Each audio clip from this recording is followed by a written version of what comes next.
another episode of The Natty Teacher. I am your host. Who else but The Natty Teacher? I'm on my way to the gym. Pre-workout has been popped. 2 meals in for the day, almost 4 liters of water. Been sipping on my Intra on the way to the gym as well. Man, I am ready to rock and roll for the first leg session of the summer school series, our leg A session. So this is a quad-based leg workout. I have 2 leg workouts each week. That is a huge weak point of mine that I'm trying to significantly bring up before I compete again. So over the course of this off-season, legs is definitely a huge focus, especially hamstrings and glutes, and a variety of them, really just legs in general, calves, everything. I'm just trying to, even quads could use more detail and separation, and more overall fullness. So we're the whole legs. We're bringing up every aspect of the legs this off-season. We absolutely will. It's going to be awesome. I can't wait. So one thing that I wanted to cover real quick was my supplementation. So the last time I made a video about any of the supplements I consumed, it was one of my first videos ever. I think it might have been in my first video. So needless to say, I had probably like 20 subscribers at that point, if that, I don't know. And now we're at, I think last time I checked, 278, which is awesome. So the channel has definitely grown quite a bit since then. So I just wanted to cover my basic supplements. So I'm gonna run through them quick, not really explain them, but just run through the ones that I'm taking, and go from there. Not really explain even a whole lot of the why. So anyways, as far as pill supplements go, in the morning, I take I think 4 different supplements. I have a multivitamin, okay, just a daily multivitamin. Fish oil, 2 grams in particular. 2 grams of fish oil. 10,000 IU of vitamin D3 and 30 milligrams of zinc. Okay, that is my morning supplementation. In the evening, we have a 50 billion CFU probiotic, along with 400 milligrams of magnesium glycinate, which is specific. I take it specifically before bed because magnesium glycinate is a form of magnesium that has actually been studied and researched and is meant to help aid in sleep and recovery. So I'm a big fan of that. As far as supplementation around my workout, powder supplementation, things like that, I try to not go super crazy with it, to be honest, but I do have a few. Okay, so pre-workout, it's just a pre from a company called NutriCost that's off Amazon. It's a nice base formula. If I want to double scoop it some days, I could. If I need a scoop and a half, that's fine. Or even like today, I already had a little caffeine in the morning, so I just did a single scoop. Still has like 200 milligrams caffeine in a single scoop, 4 grams of citrulline, 2 grams of beta-alanine, essentially anything you would need minus creatine if you want to take creatine. So I do have a separate creatine monohydrate powder. You can find a bunch of really inexpensive ones off Amazon from anywhere from probably 15 to 20 bucks for like 60 servings. So I have 5 grams a day. You can take more if you really want to. I've found that 5 grams a day for me is more than enough to help aid in performance and all that kind of fun stuff. Intra workout. This actually is a little bit different. Okay, so we have our 1 serving of essential amino acids. We have 5 grams of glutamine instead of 10. So in prep, I usually do bump glutamine intake to 20 grams a day. But in my off season, because of the just overall caloric surplus that I have and the amount of nutrients that are in my body already aiding in recovery, don't really feel the need to go super crazy with the glutamine. So we'll save a few bucks there. So I do 5 grams intra workout and then 5 grams when I do my cardio with another scoop of amino acids there. So again, essential amino acids, not branched chain amino acids, essential amino acids, 5 grams of glutamine, and usually, depending on the day, if it's an upper body day, like 15 grams of dextrose powder. But on a lower body day, like legs, I'll do anywhere from 20 to 30 grams. So right now today I have like 20 grams, maybe just a shred over 20 grams of dextrose. So dextrose is a very quick digesting form of carbohydrates, mainly just from sugar. To be honest, it is a sugar replacement. So it digests very quick. It will get into your system very quick. It's going to make your pumps better. It's going to help you feel more energized, feel fuller, all that kind of fun stuff without creating, or it shouldn't, creating any kind of stomach issues. I've seen a lot of people use like waxy maize and different like starches and things like that intra workout. If it works for you, awesome. I will say that I am a little leery of that just purely because anything with the word starch in it, right away I just think of stomach issues. So dextrose digests super quick. You can find unflavored dextrose. I have a flavored dextrose powder, but I probably will just switch to an unflavored because my aminos have flavor, and it's cheaper. But yeah, you can find, unflavored dextrose powder on Amazon. Literally, again, same thing, probably $9, maybe up to 15 to 20 bucks at the most. Yeah. Protein powder. I do consume protein powder. I will tell you that I take specifically whey isolate, and I only have a scoop and a half of that a day. That's it. A scoop and a half a day. There is no reason for you to take 5 scoops of whey protein a day. That doesn't matter. If you're bulking, eat more food, real food. Here's my opinion. For supplementation, the less money you can spend on supplements, the better, because then you can spend more money on food and actually have real food. That is what's going to fuel your growth, fuel your recovery, all your energy, all that kind of fun stuff. Okay, so I do have a scoop and a half. I have half of a scoop with my cream of rice, mainly just to flavor it, to be honest with you, and it just adds about 50 to 55 more calories. Usually about 55 to 60 more calories, and again, probably about 12 more grams of protein, something like that. So it kind of just rounds it out nice. But again, mainly it's for flavoring. And then I have 1 scoop with my oats. So usually oats, depending on the day, is potentially my post-workout meal. Today, because of having a heavier leg day, I wanted to get 2 full meals in, with a couple hours after that to digest as well. So I did already I've had my scoop and a half of protein already between those 2 meals. Because I do a scoop of protein with my oats, and then blueberries and some Celtic sea salt, or just regular sea salt, whatever you got, and go from there. So other than that, I'm trying to think if I have any other supplementation. No, that's it. So not a ton, man, not a ton. And a lot of this stuff, again, dude, one of the biggest changes I've made as far as like just trying to save some money is getting that pre-workout off Amazon. Dude, I was spending like usually between $50 to $60 for somewhere between 20 and 30 servings of pre-workout. From NutriCost, you can get a good base formula where even if it's like a 30 serving thing, so even if you're doing a scoop and a half, you're still getting 20 servings for like 20 bucks. And a scoop and a half is better than most formulas out there, honestly, as far as like the actual quality of the ingredients and the quantity of those quality ingredients in each scoop. So it's an awesome deal. So I would highly recommend it. I'm not sponsored by them or anything like that. Of course, it'd be cool though. I'd take that. That'd be awesome. But yeah, so wanted to just cover my supplementation real quick. Again, guys, I will sum it up in a sentence again for you. Please, the less money you can spend on supplements, that means there is more money left over for you to spend on actual food. You don't need any of the supplements that I talked about. You need 0 of them. I just have found over the years that those are the ones that I consistently have taken and will most likely forever take. But again, my supplement budget has dropped significantly purely because I wanted it to, and also because I got a kid and a wife and a house and all that. So I had to start to eliminate things to make sure that we had more money for food on the table and had more money for diapers and, for just fun things rather than just a bunch of pills. Okay? So spend less on your supplements, spend more on food. Anyways, first exercise you guys are going to see, I actually don't know. Or maybe I do and I'm just not telling you. But you'll see that first exercise, top set of it. After there, I will say there will be some mobility work here, by the way, before this, but I don't know if I can record that. That's boring. But top set of whatever my first exercise is coming at you right now. So we picked leg extensions. Surprise, surprise. Now, what you'll notice with these leg extensions compared to my prep training is the tempo is a little bit quicker. We're really focusing on controlling that retraction on the way down, though. So a little bit faster out of the bottom, a little bit of a briefer hold at the top, but pumping a ton of blood into the quads. Not going crazy on the weight, but we don't want to go too light either. Again, really trying to pump as much blood as we can into the quads. What we did here is with this weight, we did a total of 20 reps, and then we did, I don't know, maybe about a 2-minute break, minute and a half, 2-minute break. I believe closer to 2 minutes.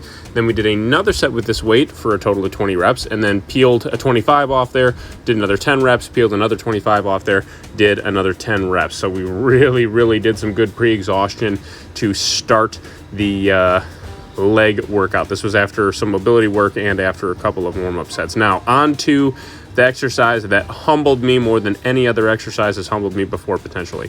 Some heel elevated barbell back squats, but a little bit of a twist. Full hard pause in the bottom, no bouncing out of the bottom. Feet in a pretty neutral shoulder width stance, toes slightly pointed out.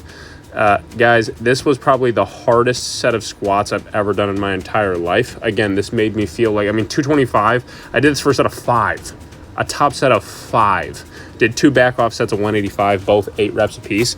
Dude, I haven't squatted 225 for 5 since high school. Like this is a weight usually I would do 4 or 5 times as many reps. Hey, if I just went down to parallel and stopped there and just kind of pulsed up and just kept constant tension on. Now, this does not do it justice. I promise you, my butt was dang near to the floor. Again, 3 total working sets. We are going to absolutely get that to 3 plates for 5 by the end of this off season. At least 3 plates for 5. That strength's going to go up quick. Now, an exercise that we do have stayed pretty strong on, even with that same concept of that hard pause in the bottom, hack squats. Okay.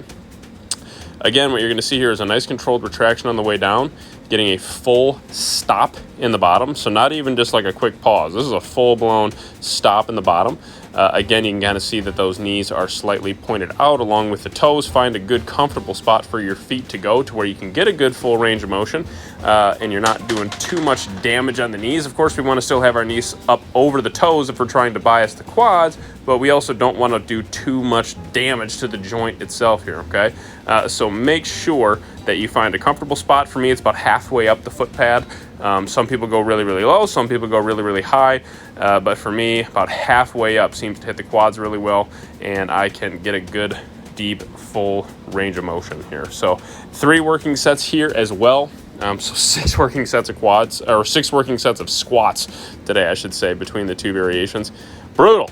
Then our third bigger exercise here, right in a row, 4th total exercise though, if we include leg extensions, is leg press. And what you're going to see here is the same concept, guys.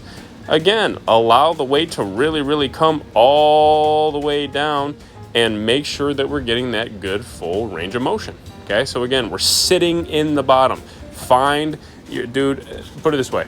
Create an environment in where you are embracing the suck, so to speak. And the suck for leg movements is when you are in the hole being when you're at the bottom of a squat, bottom of a leg press, the fully stretched portion of a leg extension, the fully stretched portion of a hamstring curl, or maybe even the fully contracted portion, depending on which one you find harder.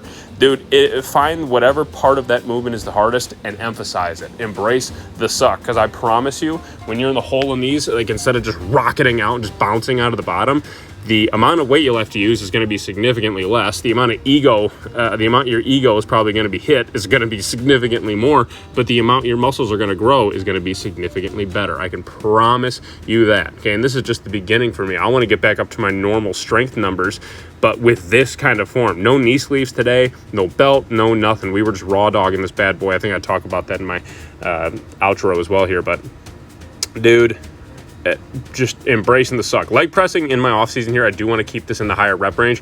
Barbell back squats I want to keep in that 5 to 10 rep range. Hack squats I want to keep in the 6 to 12 rep range, and leg press I actually want to keep in that 12 to 20 rep range. So we're kind of playing with doing a little bit higher reps here for leg press, especially after 2 really heavily loaded movements like 2 different like barbell squats and hack squats. So again, get that really, really good range of motion, sit in the hole, embrace the suck, and come out of the bottom and get a full contraction in the quad. Okay, again, a lot of reps here. I think I did a top set of 17 here, and then a back off set with the same weight for still 15. So we embraced the suck for sure. Now, this is a new one for me, this next one. This is a new one for me. I actually watched, it was a Renaissance periodization video. I've done good mornings before. I'm using some different grips here, so I actually bring it in, so it's a little bit closer instead of like having my hands back and gripping the bar. So I kind of position the bar like I'm doing a low bar squat, so a little bit lower on my back, kind of towards like the mid part of the back part of the trapezius muscle. So still resting on the shoulders, but it allows it so the bar doesn't roll too far up your neck. And like I said, we're using grips here on the side that are about shoulder width apart, maybe a little bit outside shoulder width actually. But man, this thing burned the crap out of my glutes and hamstrings. I was surprised. And this is only a 25-pound plate on there. I do feel like that I could have probably done a top set of maybe 6 or 10 with, a regular plate, or maybe probably not 10, but maybe like 6 to 8 with one full plate, 45 on each side. But this, again, is just a humbling movement. We're really focusing on that stretch, controlling it on the way down, trying to keep the head and chest up And the cue that I picked up from Dr. Mike and Jared Feather's video over there at RP is to drive not only the butt back, but drive the knees back. And that helped for sure. 2 working sets here. Leg A session complete. The energy is much different than in the intro. That is what a leg workout is supposed to feel like. That was a great introduction back into heavier leg training, or I guess I should say heavier leg training. Dear God, that style of leg training, and especially squatting, absolutely obliterated me. I walked out of the gym and was walking around, I had my post-workout meal at the gym, ate that, went down like a lightning, so fast.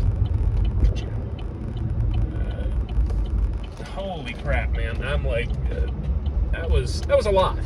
That was a lot. I am shook. But that, my friends, is how I was supposed to be training legs. I literally did. My ego's hurting so bad right now. 225 for 5. Really, obviously, again, literally my butt was almost touching the floor. And I know the angle was not great on that. It made it look like it was a lot higher. I promise you, it was so low. And just pausing and holding in the bottom there. Holy ego hurting bad. 225 for 5 is, something I squatted probably not, in high school. But, dude, those squats were straight annihilation. It was awesome. Same thing with hack squats. Hack squats actually wasn't too bad. I think it was like, 2 1/4 plates on there, so that wasn't terrible. But just pausing in the hole all the way down, having that fully stretched position in the quads.